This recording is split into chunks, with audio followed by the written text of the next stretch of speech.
Oh. So, sorry about that. Technical difficulties. My sound did not turn on. I apologize for that. So, let me start that back over with the sound actually working.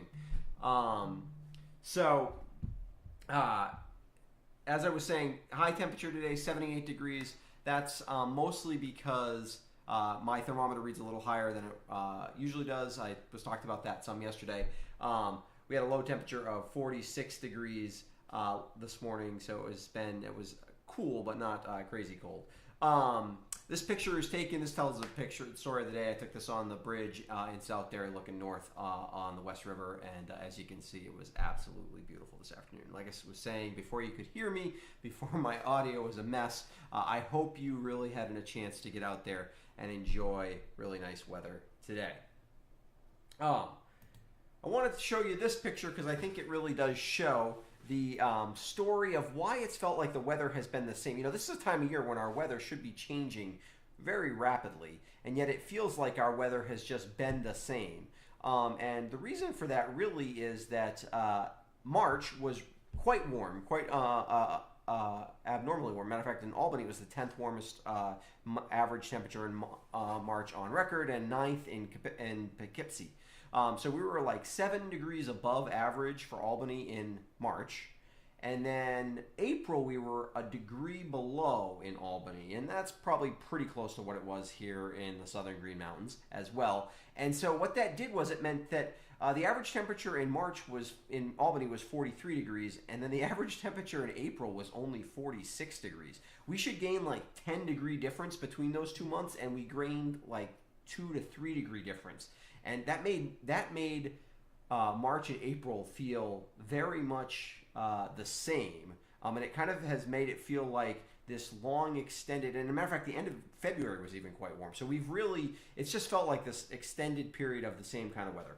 We are still stuck kind of in the trough. We're going to look at that a little bit. And the super warm weather we've had over the last couple of days, unfortunately, is not going to completely continue. So let's take a look at the temperatures, and we can figure out what's going on there. If you look over the country, we've got this was sort of our warm / cold front that moved through. It was just kind of a dying front that moved through the clouds this morning, or really actually overnight last night. You can see it was really just as warm, if not actually a little bit warmer behind that, even though it's a cold front on the map. But then we do have two cold fronts. We have this one that's kind of draped across the upper Midwest, and then we have a reinforcing Arctic front, unfortunately, that's approaching us from northern Canada. And the real problem here is there is a lot of, you can't even see it, it's up off the screen, but there's a lot of really cold air for this time of year locked in eastern Canada, and we are going to tap that a couple more times before finally it hopefully moves off. Now we're tapping it in May, so it's not going to be as cold as it's been, but we definitely have a chance for some relatively cool temperatures here over the next few days. Like I said, mostly seasonably cool though. Take a quick look at the radar, and you can see that actually there's not a ton going around the country. There's this is kind of one big thunderstorm complex over the Mississippi River Valley. That's basically heading east and mostly south of us. There's going to be try to develop a little storm here off the coast basically tomorrow night.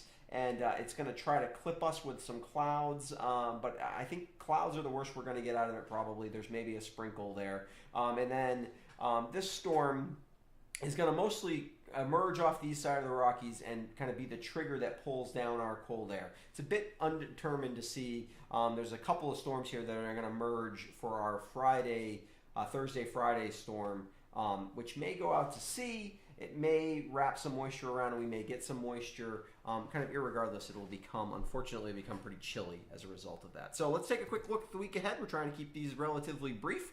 So for tomorrow, still a pretty nice day. Cold front moves through, but the temperatures aloft are falling throughout the day. So that should leave us still with relatively warm. It'll be cooler than today, probably 10 degrees at least cooler than it was today, and it will be a little breezy. There's a chance of a quick pop-up shower, but better. The breeze will make it feel quite a bit cooler. You probably need to throw a jacket back on. Then Monday night into Tuesday, there is a chance of frost possible. You want to keep that in mind. But basically, we're going to be probably sunny for the most part all day on on Tuesday, with highs in the mid-50s. Wednesday, pretty similar. We could get some clouds in the afternoon. There's a chance of frost again Wednesday morning, so just kind of keep an eye on that. You're going to need a jacket, especially in the morning, both of those mornings. And then as we head beyond that this week, Thursday, more clouds and a chance of some showers probably. Again, Thursday, Friday, Saturday, not entirely sure when that storm's going to time out yet. Right now, it's windy and there's some cold rain possible with it. It's not going to be a huge deal, but it could be kind of one of those days is probably not going to be great unless the storm goes out to sea. And it is going to be cool, particularly Saturday. It looks like we're really going to drag Saturday and Sunday. We're going to really drag some of the coldest air we really can this time of year in, with highs in the mid and upper 40s those 2 days. So it will be cold, but it looks like on the backside of that we will begin to modify again. I don't see any snow happening except for maybe this weekend we could see a few high elevation snow showers on the backside of the storm. So hope you're doing well. Here's the here's my information about how to become a patron or to support the Neighbor's Pantry. Like I've been telling you all month here, I'm doing these each night so that you can anything that I raise as on my Patreon page, which is a way that you can support content creators, of whom I've apparently become one, you can, any money I raise this month on that will go to the Neighbor's Pantry. And then if you continue to support me, you can just support this month. That's perfectly fine, and we'll just give that money to the Pantry. If you continue to support me after that, it's going to go towards being able to help me produce more of these videos and do them with a little bit better equipment. So appreciate that, and hope you're staying safe and staying healthy, and we'll see you again tomorrow night.